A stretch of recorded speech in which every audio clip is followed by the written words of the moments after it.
কালীপুজোর উপোসের সময় ফল, নারকেল, বাদাম এবং উপোস ভাঙার পর ছানার রসগোল্লা বা হালকা মিষ্টি জাতীয় খাবার খাওয়া যেতে পারে। উপোসের পর সঙ্গে সঙ্গে ভারী খাবার না খেয়ে কিছুক্ষণ পর হালকা খাবার খান এবং পর্যাপ্ত পরিমাণে জল ও গ্লুকোজ জল পান করুন। উপোসের সময় ফল ও বাদাম।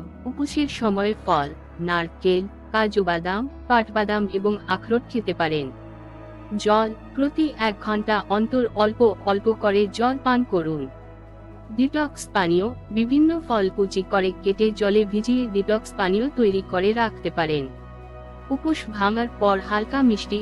উপোসের পর সরাসরি ভারী খাবার না খেয়ে ছানার তৈরি রসগোল্লার মতো হালকা মিষ্টি খেতে পারেন। গরম দুধ। উপোসের আগের রাতে 1 গ্লাস গরম দুধ খেয়ে ঘুমোতে পারেন। খেজুর। উপোসের পর খেজুর খেতে পারেন, যা শরীরকে শক্তি যোগাতে সাহায্য করে। অন্যান্য টিপস: উপোসের পর সঙ্গে সঙ্গে ভারী খাবার খাওয়া থেকে বিরত থাকুন, এতে শরীর খারাপ হতে পারে।